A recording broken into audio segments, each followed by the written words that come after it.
Youth Congress നേതാവും MLAയുമായ രാഹുൽ മാങ്കൂട്ടത്തിൽ മൂന്നാമതൊരു പെണ്ണ് കേസിൽ അറസ്റ്റിലായതോടെ സംസ്ഥാന രാഷ്ട്രീയം വീണ്ടും പ്രക്ഷുബ്ധമായിരിക്കുകയാണ്. പ്രവാസി മലയാളിയായ ഒരു ഹെൽത്ത് കെയർ പ്രൊഫഷണൽ നൽകിയ പരാതിയിലാണ് പുതിയ അറസ്റ്റ്. ലൈംഗിക പീഡനം, ഗുരുതരമായ സാമ്പത്തിക വഞ്ചന, ആസൂത്രിതമായ വൈകാരിക ചൂഷണം എന്നിങ്ങനെ ഞെട്ടിക്കുന്ന ആരോപണങ്ങളാണ് പരാതിയിലുള്ളത്. AIG പൂങ്കുഴലിയുടെ നേതൃത്വത്തിലുള്ള പ്രത്യേക അന്വേഷണ സംഘത്തിന് ഇമെയിൽ വഴിയും വീഡിയോ കോൺഫറൻസിംഗിലൂടെയും നൽകിയ ഈ വിശദമായ മൊഴിയാണ് രാഹുൽ മാങ്കൂട്ടത്തിന്റെ അറസ്റ്റിന് പ്രാഥമിക അടിസ്ഥാനമായത്. കേവലം ഒരു വാഗ്ദാന ലംഘനത്തിനപ്പുറം മാനസികമായി ഒരു വ്യക്തിയെ കെണിയിലാക്കി ചൂഷണം ചെയ്യുന്നതിന്റെ കൃത്യമായ ഘട്ടങ്ങൾ ഈ പരാതി അനാവരണം ചെയ്യുന്നു. 2023 സെപ്റ്റംബറിൽ പരാതിക്കാരി തന്റെ നാട്ടിലുള്ള ബാല്യകാല സുഹൃത്തായ മറ്റൊരു രാഹുലിന് അയച്ച ഒരു വാട്സപ്പ് സന്ദേശം അബദ്ധത്തിൽ രാഹുൽ മാങ്കൂട്ടത്തിന്റെ നമ്പറിലേക്ക് പോയതോടുകൂടിയാണ് സംഭവങ്ങളുടെ തുടക്കം. ഈ സന്ദേശം ലഭിച്ച രാഹുൽ യുവതി വിവാഹിതയാണെന്ന് വ്യക്തമായി അറിഞ്ഞിട്ടും അവരുമായി നിരന്തരം സന്ദേശങ്ങൾ അയച്ചൊരു ബന്ധം സ്ഥാപിച്ചെടുത്തു. യുവതിയുടെ ദാമ്പത്യ ബന്ധത്തിലെ പ്രശ്നങ്ങൾ ഒരു അവസരമായി മുതലെടുത്ത രാഹുൽ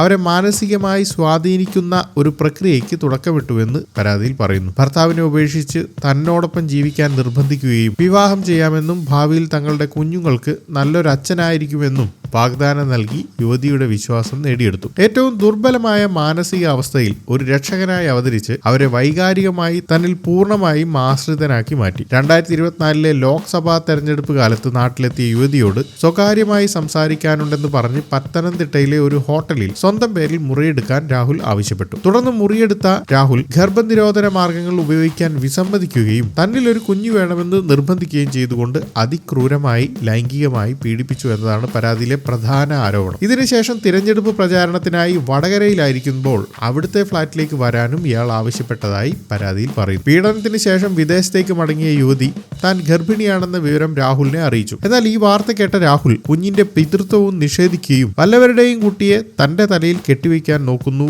എന്ന് പറഞ്ഞ് യുവതിയെ വാക്കാൽ അതിക്രൂരമായി അധിക്ഷേപിക്കുകയും ചെയ്തു.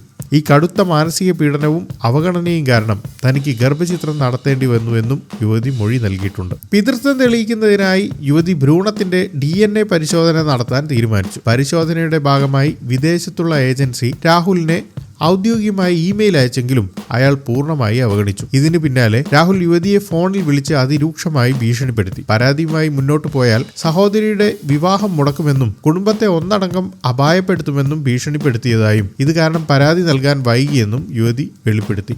ഒരൊറ്റ വ്യക്തിയുടെ ദാരുണമായ അനുഭവത്തിനപ്പുറം പലതവണ ആവർത്തിച്ച ഒരു കുറ്റകൃത്യ ശൈലിയുടെ വ്യക്തമായ സൂചനകളാണ് ഈ പരാതി നൽകുന്നത്. ലഭ്യമായ വിവരങ്ങൾ അനുസരിച്ച് ഇതൊരു ഒറ്റപ്പെട്ട സംഭവമല്ല, മറിച്ച് രാഹുൽ മാങ്കൂട്ടത്തിൽ ആസൂത്രിതമായി നടപ്പിലാക്കുന്ന ആവർത്തിക്കാവുന്ന ഒരു പ്രവർത്തന രീതിയുടെ ഭാഗമാണ്. ദുർബലരായ സ്ത്രീകളെ ലക്ഷ്യം വെച്ച് അവരെ ചൂഷണം ചെയ്യുന്നതിനായി ഉപയോഗിക്കുന്ന തന്ത്രങ്ങൾ എന്തൊക്കെയാണെന്ന് നമുക്ക് നോക്കാം. സാമ്പത്തികമായി സുരക്ഷിതരും എന്നാൽ ദാമ്പത്യ ജീവിതത്തിൽ പ്രശ്നങ്ങൾ നേരിടുന്നവരുമായ സ്ത്രീകളെ, പ്രത്യേകിച്ച് പ്രവാസികളെ തന്ത്രപരമായി ലക്ഷ്യമിടുന്നു. വിവാഹിതരായ സ്ത്രീകളെ തെരഞ്ഞെടുക്കുന്നതിലൂടെ സാമൂഹികമായ ഒറ്റപ്പെടൽ ഭയന്ന് അവർ പരാതിപ്പെടാൻ മടിക്കുമെന്ന സൈക്കോളജിക്കൽ കണക്കുകൂട്ടൽ ഇതിന് പിന്നിലുണ്ടെന്ന് ആരോപണമുണ്ട്. കല്യാണം കഴിച്ചിട്ട് എന്തിന് നീ പോയി എന്ന സമൂഹത്തിന്റെ ചോദ്യം ഇരകളെ നിശബ്ദരാക്കാനുള്ള ഒരു ആയുധമായി മാറുമെന്ന് അയാൾ കണക്ക് കൂട്ടിയതായി വിലയിരുത്തപ്പെടുന്നു. ഇരകളുടെ പ്രശ്നങ്ങളിൽ ആത്മാർത്ഥമായി സഹതപിക്കുന്ന ഒരു രക്ഷകനായി സ്വയം അവതരിച്ച് അവരുടെ വിശ്വാസം എടുക്കുകയായിരുന്നു ആദ്യത്തെ പടി. വിവാഹം, കുടുംബം തുടങ്ങിയ വാഗ്ദാനങ്ങൾ നൽകി അവരെ വൈകാരികമായി തന്നിൽ പൂർണ്ണമായി ആശ്രിതരാക്കി മാറ്റുന്നു. ഈ ഘട്ടത്തിൽ അവരെ മാനസികമായ ഒരു കെണിയിൽ ആക്കുകയാണ് ചെയ്യുന്നത്. ആഴത്തിലുള്ള വൈകാരിക ബന്ധം സ്ഥാപിച്ചു കഴിഞ്ഞാൽ അടുത്ത ഘട്ടം ലൈംഗികവും സാമ്പത്തികവുമായ ചൂഷണമാണ്. ഈ വൈകാരിക അടുപ്പം ഒരു മറയാക്കി ഉപയോഗിച്ച് ഇരകളെ രണ്ട് രീതിയിലും മുതലെടുക്കുക എന്നതാണ് രീതി. വ്യത്യസ്ത ഇരകളോട് ഒരേ രീതിയിലുള്ള വാക്കുകളും തന്ത്രങ്ങളുമാണ് രാഹുൽ ഉപയോഗിച്ചിരുന്നത്. വൈകാരികമായി പ്രതികരിക്കുന്നവരെ മെലോഡ്രാമ എന്ന് പറഞ്ഞ് അധിക്ഷേപിക്കുന്നത് ഒരു പതിവ് ശൈലിയായിരുന്നു. തെളിവുകൾ നശിപ്പിക്കുന്നതിനായി ടെലഗ്രാമിന്റെ സീക്രട്ട് ചാറ്റ് പോലുള്ള സുരക്ഷിത മാർഗങ്ങൾ ഉപയോഗിക്കാനും ഹോട്ടലുകളിൽ മുറിയെടുക്കുമ്പോൾ രാഹുൽ BR പോലുള്ള വ്യാജ പേരുകൾ നൽകി സ്വന്തം ഐഡന്റിറ്റി മറച്ചുവെക്കാനും അയാൾ ശ്രദ്ധിച്ചു. ഈ പൊതുവായ പ്രവർത്തന രീതികൾക്ക് പുറമെ പരാതിക്കാരിയിൽ നിന്ന് നടത്തിയ സാമ്പത്തിക ചൂഷണത്തിന്റെ കണക്കുകൾ ഞെട്ടിക്കുന്നതാണ്. മണ്ണിലും ചെളിയിലും സാധാരണക്കാർക്കൊപ്പം പ്രവർത്തിക്കുന്നു എന്ന് പൊതുസമൂഹത്തിൽ സ്വയം അവതരിപ്പിക്കുന്ന ഒരു യുവ നേതാവ് തിരശീലയ്ക്ക് പിന്നിൽ ആഡംബര വസ്തുക്കൾക്കും പണത്തിനും വേണ്ടി നിരന്തരം ആവശ്യങ്ങൾ ഉന്നയിച്ചുവെന്നാണ് പരാതിയുടെ കാതൽ. ലൈംഗികവും വൈകാരികവുമായ പീഡനങ്ങൾക്കപ്പുറം പരാതിയുടെ ഒരു പ്രധാന ഭാഗം ഈ വ്യവസ്ഥാപിതമായ സാമ്പത്തിക ചൂഷണത്തെക്കുറിച്ചാണ്. ചൂരൽമല ദുരിതാശ്വാസ ഫണ്ടിന്റെ പേരിൽ പണം തട്ടാൻ ശ്രമിച്ചതും ഈ ബന്ധം സ്ഥാപിക്കാനുള്ള ഒരു മറയായി ഉപയോഗിച്ചുവെന്നും പരാതിയിൽ പറയുന്നു. പ്രധാനമായും ആരോപിക്കപ്പെട്ട സാമ്പത്തിക ആവശ്യങ്ങൾ ഇവയൊക്കെയാണ്. ഫ്ളാറ്റ് വാങ്ങാൻ വേണ്ടി പാലക്കാട് ബിൽടെക് സമ്മിറ്റിൽ ഫ്ളാറ്റ് വാങ്ങാനായി 1.5 കോടി ആവശ്യപ്പെട്ടു. വാച്ച് വാങ്ങാനായി ഫോസിൽ ബ്രാൻഡിന്റെ നീല സ്ട്രാപ്പുള്ള വാച്ച് ഏകദേശം 11,000 രൂപയ്ക്ക് വാങ്ങിപ്പിച്ചു. ബിർക്കിൻ സ്റ്റോക്ക് ബ്രാൻഡിന്റെ ചെരുപ്പ് വാങ്ങാൻ 10,000 രൂപ ആവശ്യം. വില കൂടിയ സൺസ്ക്രീൻ, ഷാംപൂ, കണ്ടീഷണർ എന്നിവ വിദേശത്ത് നിന്ന് വാങ്ങി അയപ്പിക്കാൻ ആവശ്യം. പാലക്കാട് ഇലക്ഷൻ സമയത്ത് ഭക്ഷണം കഴിക്കാൻ പണമില്ലെന്ന് പറഞ്ഞ് 10,000 രൂപ വാങ്ങി. ചൂരൽമലയിലെ ദുരിതാശ്വാസ ഫണ്ടിന്റെ പേരിൽ പണം തട്ടിയെടുക്കാൻ ശ്രമിച്ചതായി ആരോപണമുണ്ട്. ഈ ആരോപണങ്ങൾ രാഹുൽ മാങ്കൂട്ടത്തിൽ ഒതുങ്ങുന്നില്ല. മറിച്ച് അയാളുടെ സുഹൃത്തുക്കളുടെ പങ്കിലേക്കും കോൺഗ്രസ് പാർട്ടിയുടെ രാഷ്ട്രീയ ഉത്തരവാദിത്വത്തിലേക്കും വിരൽ ചൂണ്ടും. രാഹുൽ മാങ്കൂട്ടത്തിനെതിരായ ആരോപണങ്ങൾക്കപ്പുറം കേസിൽ അയാളുടെ ഒരു അടുത്ത സുഹൃത്തിനും പങ്കുണ്ടെന്നും കോൺഗ്രസ് നേതൃത്വത്തിന്റെ നിഷ്ക്രിയത്വത്തെക്കുറിച്ചും ഗുരുതരമായ ചോദ്യങ്ങൾ ഉയരുന്നുണ്ട്. രാഹുലിന്റെ സുഹൃത്തായ ഫെനി നൈനാന്റെ പേര് പരാതിയിൽ പലയിടത്തും കടന്നു വരുന്നുണ്ട്. ഫ്ളാറ്റ് വാങ്ങാനായി പരാതിക്കാരി വലിയൊരു തുക അയച്ചത് ഫെനിയുടെ ബാങ്ക് അക്കൗണ്ടിലേക്കാണെന്ന് മൊഴിയിൽ പറയുന്നു. മറ്റൊരു ബലാത്സംഗ പരാതിയിൽ രാഹുലിനും ഇരയ്ക്കും ഹോം സ്റ്റേ ഏർപ്പാടാക്കി നൽകിയത് ഫെനിയാണെന്നും ആരോപണമുണ്ട്. ഇത് കേവലം 2 വ്യക്തികൾ ചേർന്നുള്ള ഒരു സംഘമല്ലെന്നും